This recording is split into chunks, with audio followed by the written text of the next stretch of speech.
Baik, bismillahirrahmanirrahim. Assalamualaikum warahmatullahi wabarakatuh. Selamat malam semuanya. Apa kabar? Sehat semuanya? Alhamdulillah sehat, Nah, Pak. sehat, Pak. Alhamdulillah sehat, Pak. Alhamdulillah Ya, sehat. bisa mengikuti perkuliahan malam ini? Bisa, Pak. Bisa, Bisa, Pak. Pak. Bisa, Pak. Ya, ya saya tahu ya namanya juga kita di kelas PCJ ya. Pembelajaran jarak jauh. Saya tahu Anda mungkin tadi siang sudah bekerja, malamnya juga harus kuliah. Tolong semoga sehat, kuat ya, semangat selalu. Baik, saya perkenalkan dulu, nama saya Arif Ramadan ya. Sebagai pengampu mata kuliah ini, kita akan ketemu dalam 1 semester ke depan. Mata kuliah kita namanya interaksi manusia komputer ya. Nah, ini mata kuliah ini ngapain? Nah, ini saya sudah cantumkan di dalam LMS ya. Jadi karena kita ini kelas PJJ, selain kita ketemu lewat Zoom seperti ini, juga Anda sering diharapkan selalu aktif di LMS ya, karena semua diletakkan di LMS. Ya, ini LMS yang nampak di layar Anda ini LMS-nya. Nah, deskripsi mata kuliahnya coba kita baca nih. Ini mata kuliah tentang apa? Jadi ini mata kuliah yang berisi materi fundamental di informatika. Jadi artinya ini penting banget. Jadi ini mata kuliah wajib. Harus Anda ambil dan ini bukan pilihan. Nah, kemudian mata kuliah ini mengajarkan apa? Nah, ini mengajarkan bagaimana interaksi manusia komputer serta perannya dalam mewujudkan perangkat lunak yang tepat dan bermanfaat. Jadi mewujudkan perangkat lunak yang tepat dan bermanfaat bagi user. Nah, selain itu dalam mata kuliah ini juga disampaikan tahap-tahap proses perancangan antarmuka pengguna. Tahap-tahap proses perancangan antarmuka pengguna atau bahasa lainnya itu user interface atau UI gitu ya.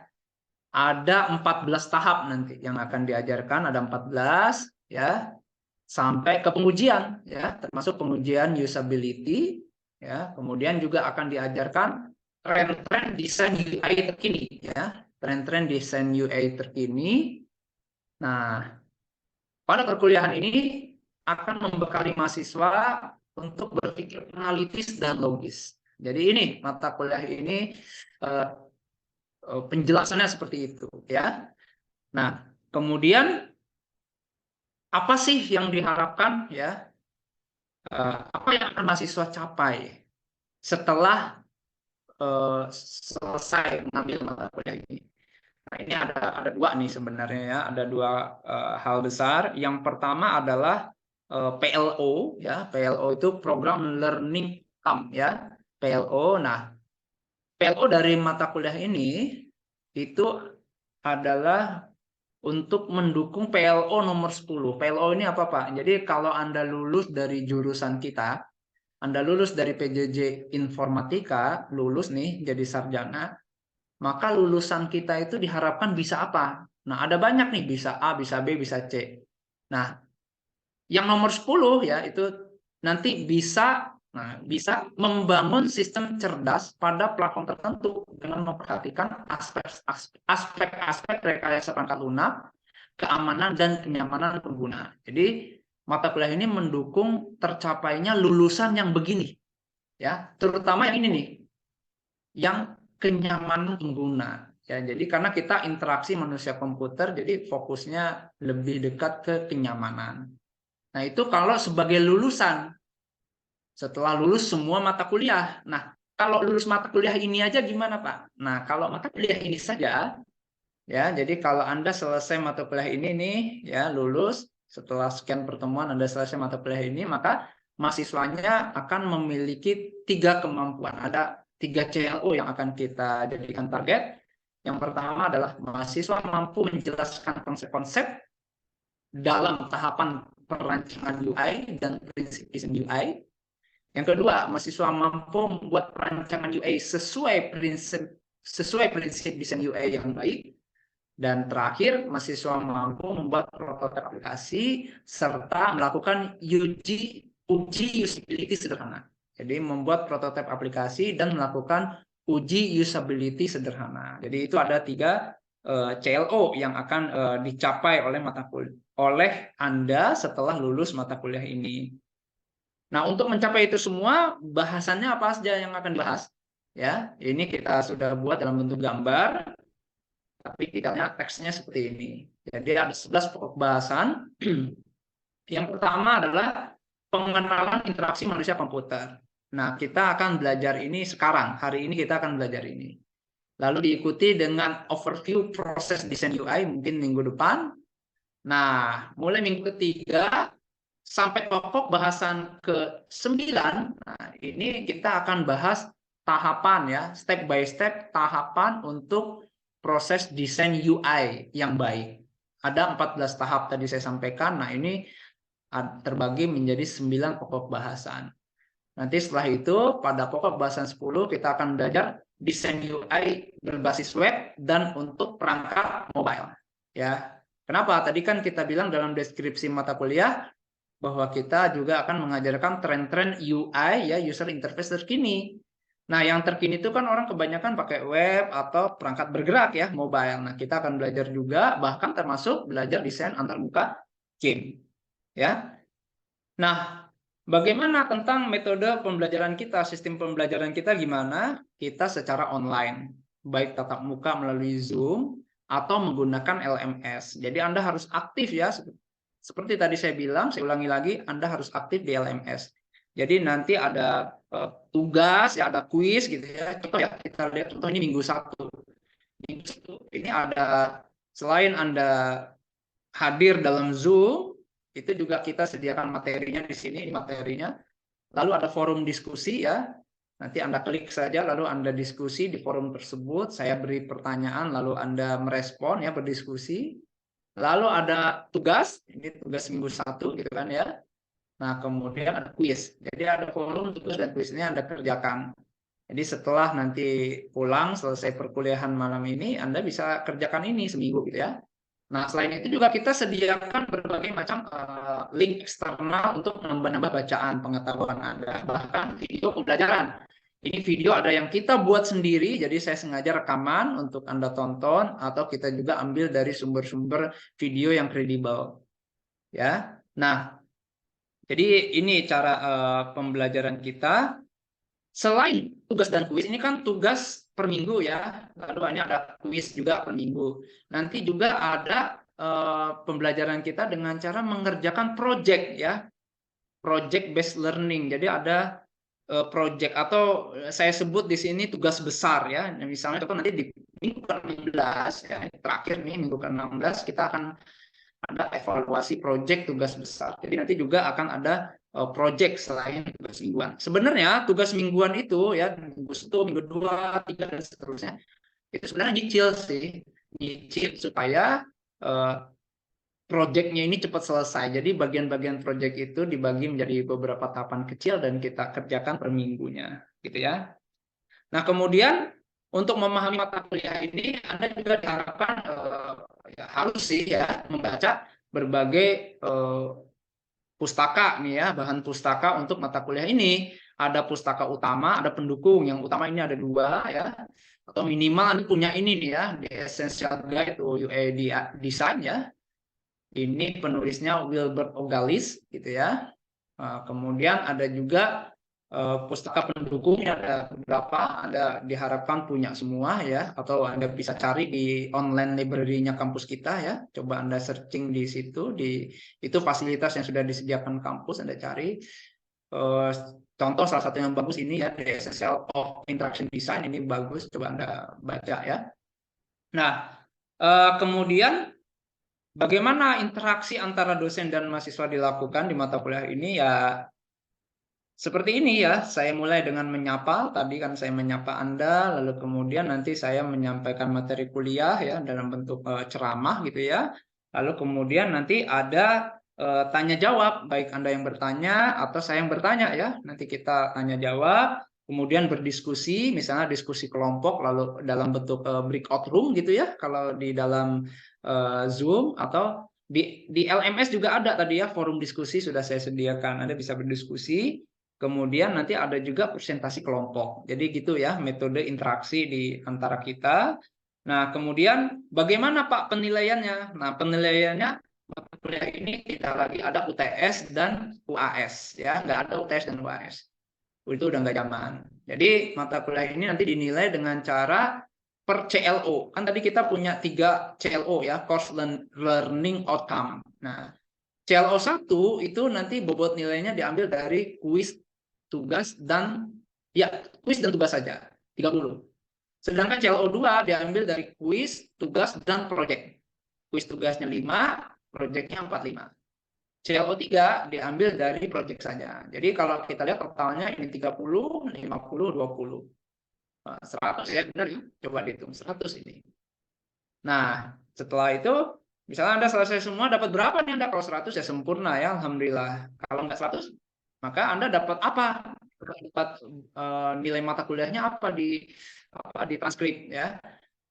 Kalau di atas 80 Anda dapat A. Selanjutnya ada AB, lalu B, B, C, C, D, E. Nah, batas minimal kelulusan itu Anda total nilainya harus di atas 50. Jadi 50,01 ya, itu baru lulus. Artinya Anda harus dapat apa? Minimal dapat C. Jadi kalau dapat D, Anda tidak akan lulus. Gitu ya. Nah, itu penilaiannya. Aturan mainnya gimana? Ya, aturannya di setiap minggu sebenarnya saya jelasin ya aturan mainnya. Contohnya ini ya, ini minggu pertama nih. Saya kasih tahu capaian pembelajarannya apa, materinya apa saja, lalu petunjuk untuk Anda ya. Misalnya baca slide-nya ini linknya sudah diberikan ke sini ya. Lalu Anda nonton video ya, video yang sudah disiapkan ini videonya ada banyak nih di minggu 1. Nah, kemudian juga Anda diskusi di forum gitu ya, lalu kerjakan tugas, lalu kerjakan kuis. Jadi gitu ya kita kasih aturannya. Nah, kalau di Zoom-nya gimana? Sederhana saja ya. Tolong tampilkan video selalu dinyalakan ya supaya Anda betul terlihat hadir dan memperhatikan.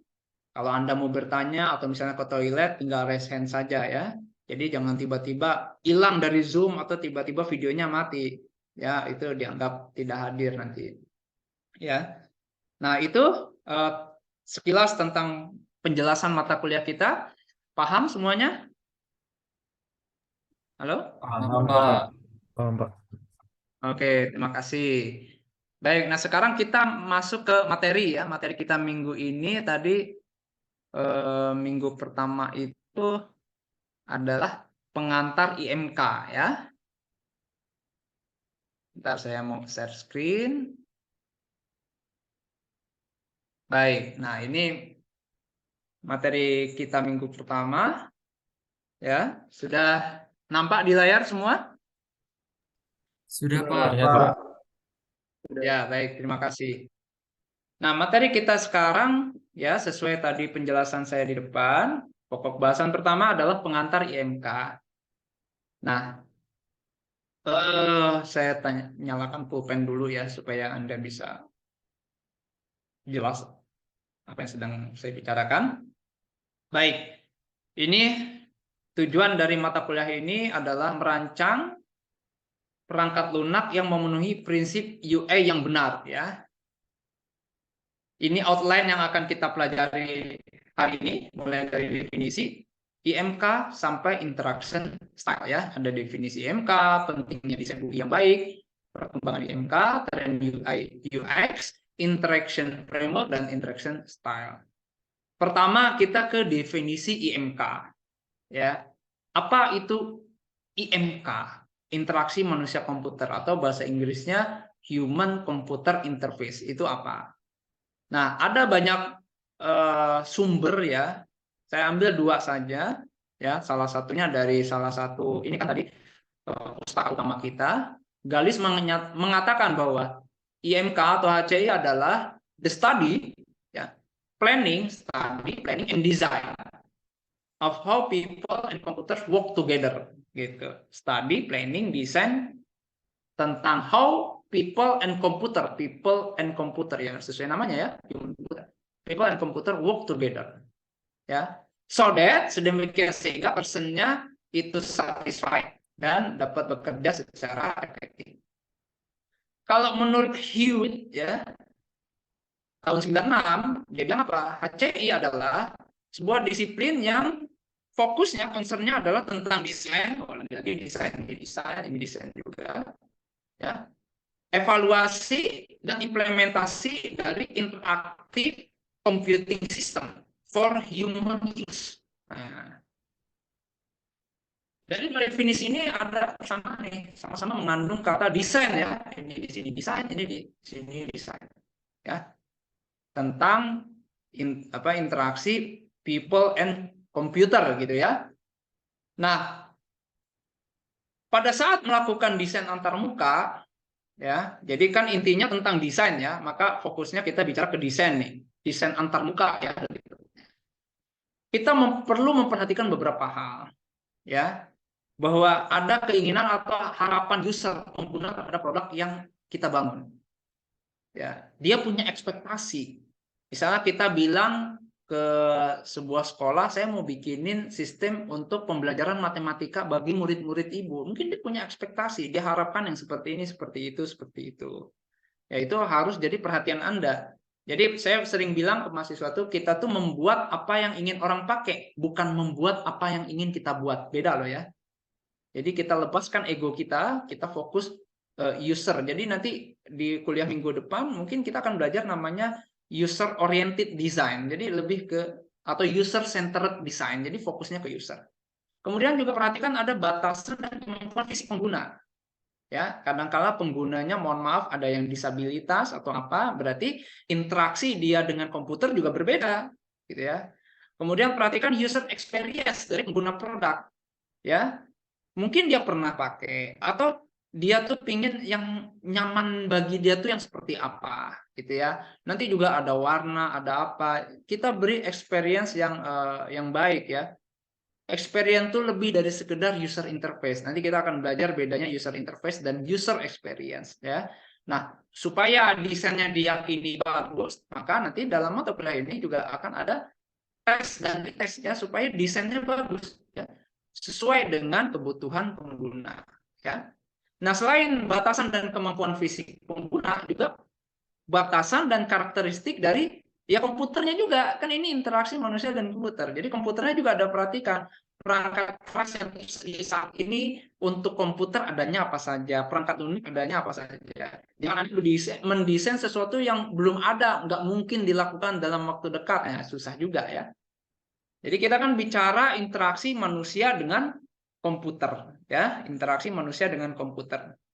Sehingga ya kita harus memahami komputer itu seperti apa ya, bahwa dia fleksibel, bahwa dia inputnya harus dalam format yang jelas, nggak bisa kayak manusia, oh pokoknya gitu deh, gitu nggak bisa, harus jelas inputnya apa ya, seperti apa itu harus jelas.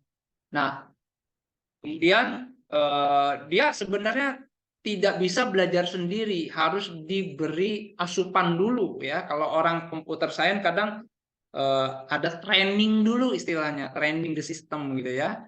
Nah, sedangkan kalau manusia fleksibel, mampu beradaptasi dan dapat belajar di lingkungan yang baru. Nah, kita harus paham perbedaan mereka sebelum kita membahas interaksi di antaranya ya. Nah, materi berikutnya adalah bahwa tadi kan mendesain antarmuka atau antarmuka itu kan user interface kalau tadi kan nama lainnya ya, user interface. Nah, kita harus pahami pentingnya desain user interface yang baik ya. Jadi user interface itu apa sih? Itu adalah bagian dari komputer yang dapat dilihat, disentuh atau diajak bicara baik secara langsung atau dengan proses pemahaman tertentu. Jadi pengguna itu berhubungan dengan komputernya kan lewat antarmuka, lewat interface. Yang dilihat kan interface. Dia nggak lihat jeroannya, kabel-kabel di dalamnya, memori apa enggak, interface antarmukanya. Nah, yang seperti apa sih user interface yang baik? Yaitu yang tidak disadari keberadaannya. Jadi pengguna tuh hanya fokus ke informasi yang mau dia dapat atau pekerjaan-pekerjaan yang mau dia lakukan. Ya, dia nggak sadar bahwa dia sudah terlanjur nyaman di situ. Saking nyamannya dia nggak sadar ada ini ada itu. Maksudnya gini, yang buruk kita contohnya yang buruk aja. Misalnya tiba-tiba di layar Anda sekarang di depan ini ya, tiba-tiba di sini ada merah menyala besar, ngedip pula gitu ya. Ngedip bling bling bling bling, mengganggu nggak? Mengganggu nggak? Coba, Ihsan, mengganggu nggak kira-kira? Ada X besar di situ, bling menyala, bling bling bling bling bling, ngebling gitu, nggak diem aja. Gimana Muhammad Ihsan? Mengganggu nggak? Mengganggu, Pak. Iya, Pak, Ya. mengganggu, Pak. Nah, mengganggu artinya Anda menyadari, berarti buruk nih. Jadi user interface yang baik itu penggunanya nggak sadar, tanpa sadar dia nyaman untuk mencari informasi, membaca informasi, mengolah informasi, dan mengerjakan tugas-tugasnya. Dan komponen utama dalam user interface itu ada alat input dan alat output. Ya. Nah, jadi kalau buruk emang gimana? Waduh, kalau desain dirinya buruk itu gawat, Mas. Gawat banget. Gini ya ceritanya, kalau Anda bikin software, aplikasi udah bagus, Pak, bisa ini, bisa itu, bisa anu, pokoknya keren deh. Tapi tampilannya antar mukanya nggak nyaman bagi pengguna, nggak akan dipakai. Percayalah. Sebelum dia pakai, dia udah lihat, aduh, membingungkan, tidak efisien, bahkan bikin frustasi, nggak akan dipakai. Jadi meskipun dia punya fungsionalitas yang bagus, yang keren, luar biasa, tapi desainnya tidak bagus, itu akan ditinggalkan aplikasinya. Ya, itulah pentingnya. Ya, gitu. Nah, apa syaratnya desain UI yang bagus? Katanya pertama harus efektif to use. Kedua, efisien to use. Efektif, efisien. Yang ketiga, aman digunakan, safety. Yang berikutnya, utility. Ya, jadi kalau digunakan emang ada manfaatnya gitu ya. Learnability, mudah dipelajari cara makainya. Memorability, dan mudah diingat. Sekarang kita cari tahu dulu bagaimana perkembangan IMK dari masa ke masa ya. Dulu interaksi antara manusia dan komputer tuh pakai punch card katanya. Ya punch card itu satu sirkuit. Kalau Anda punya radio zaman dulu, Mas, coba Anda bongkar, itu ada papan sirkuit warna hijau, dibolong-bolongin, Mas. Jadi kalau mau nyuruh, tolong 5 tambah 3, dibolong-bolongin, oh bolongnya begini artinya 5, masukin. Bolong-bolongin begini, ya bolonginnya beda lagi bentuknya, masukin tuh sirkuitnya ke sana. Artinya 3. Terus maunya ngapain? Tambahin, kurangin, kali atau apa? Oh, nambahin. Bolongnya dibedain lagi, tambahin. Nanti muncul hasilnya. Jadi repot banget.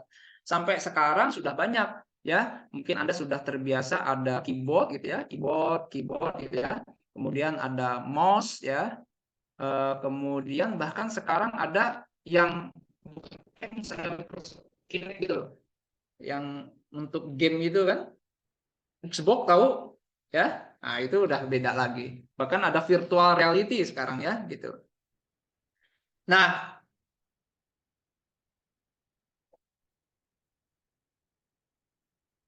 oke. Nah, sampai sini udah nampak di layar? Sudah? Sudah, Udah, Oke, Pak. Pak. sampai sini dulu. Ada pertanyaan? Silakan. Dari siapa? Ya, silakan Rizal. Silakan.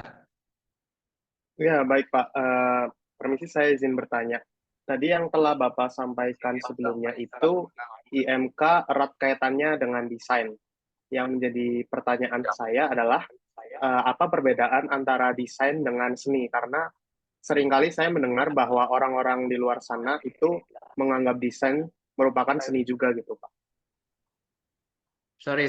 Tadi eh, suaranya belum jelas. Diulangi sedikit, Rizal, gimana? Baik, yang telah tadi Bapak sampaikan sebelumnya bahwa IMK itu erat kaitannya dengan desain. Dan yang menjadi fokus Ah, pertanyaan saya adalah, apakah perbedaan antara desain dengan seni, Pak? Karena di luar sana saya mendengar beberapa orang menganggap bahwa desain itu juga merupakan seni. oke. Nah, ini bagus ya. eh saya punya satu slide buat Anda gini. Ya. Nah,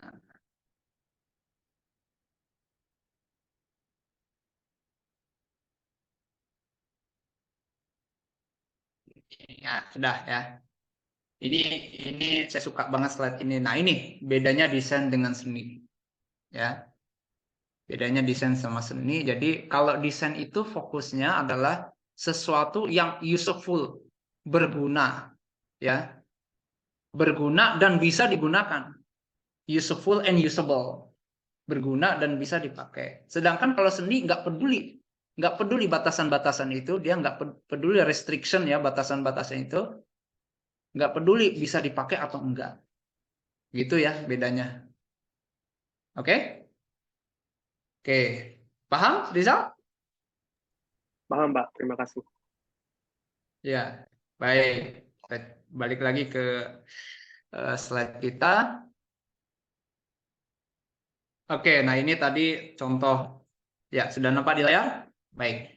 Nah, ini contoh tampilan interaksi zaman sekarang ya, banyak sekali ya. Nah, sekarang ada interaction framework. Jadi interaksi itu sederhananya gini ya, ada komputer, sistem, ada user ya. Nah, komputer itu nerima input dari user, komputer menjawab dengan menghasilkan output ya. Inputnya misalnya lewat mouse, kita klik, atau lewat papan keyboard ya, keyboard, papan ketik gitu ya, keyboard. Lalu outputnya misalnya lewat layar di monitor atau lewat suara yang dihasilkan gitu ya. Itu outputnya. Jadi interaksi itu kerangka kerjanya gini, ada input dari user, ada output dari komputer, dari sistem. Nah, bagaimana gaya berinteraksinya antara si user dan komputer ini? Ada 5 lah ya. Caranya ada command line, ada menu base, ada config, direct manipulation, dan metaphor atau anthropomorphic gitu ya. Nah, yang pertama kalau command line berarti dengan baris perintah seperti ini. Jadi berinteraksi dengan komputernya dengan cara menginputkan baris perintah gitu. Biasanya perintah-perintah yang kompleks ya. Nah, dan low toleran ya. Nggak boleh salah ketik, nanti hasilnya salah gitu ya. Yang kedua dengan menu. Jadi ada menu-menu ya, misalnya ini kalau di Photoshop kan mau nambahin layer, ada menunya. Mau nambahin efek tertentu, ada menunya. Mau ngasih brush di sini ada menunya. Jadi menu, diklik-klik menunya lalu kita bisa mengerjakan sesuatu. Yang berikutnya dengan pengisian form ya. Memasukkan angka, data, sesuatu, nanti komputer akan merespon dengan hasil tertentu. Misalnya kalau kita menginputnya salah, dia bilang ada error. Kalau menginputnya benar, berarti sudah benar gitu ya, misalnya kira-kira. Nah, kemudian ada lagi dengan direct manipulation. Kalau direct manipulation itu interaksinya bukan sekedar input lagi. Jadi kalau tadi kan ketikan sesuatu baru dia bereaksi gitu ya. Kita ngetikkan apa, misalnya kalau zaman dulu ada game tuh belok kanan, saya harus ketik dulu turn right 5 derajat baru dia belok gitu. Nah, kalau sekarang direct gitu langsung. Contohnya kayak gini ya. Mau diputar ke kanan, beneran gambarnya putar ke kanan ya. Atau kalau di HP ya, di perangkat mobile kan Anda tinggal geser-geser kanan kiri, beneran ya. Kalau Anda lagi baca surat kabar di HP kan geser kanan, beneran pindah kanan gitu ya, direct manipulation ya. Nah, yang paling bagus ada anthropomorphic. Jadi ya seolah-olah itu dengan cara yang sama seperti manusia berinteraksi satu sama lain. Ya, jadi bukan sekedar lagi dengan tangan, tapi mata Anda, gerak ekspresi wajah Anda itu udah jadi input bagi komputernya. Ya, kalau Anda misalnya menoleh atau apa, gerakan mata Anda berubah, maka si sistemnya langsung merespon terhadap perubahan yang ada dari tubuh Anda tersebut gitu ya. Misalnya kalau komputer untuk mendeteksi ngantuk saat nyetir gitu ya, Anda gitu ya, tahu kan microsleep apa sih? Nundutan kalau kata orang kita mah ya, tahu ya, ngantuk lah langsung dia menyalakan musik rock gitu misalnya gitu ya. Jadi anthropomorphic gitu ya. Nah, ini ada referensi yang digunakan untuk materi hari ini. Terima kasih untuk pertemuan hari ini. Semoga bermanfaat untuk semuanya. Ya, kita ketemu lagi minggu depan. Salam sehat selalu ya. Assalamualaikum warahmatullahi wabarakatuh.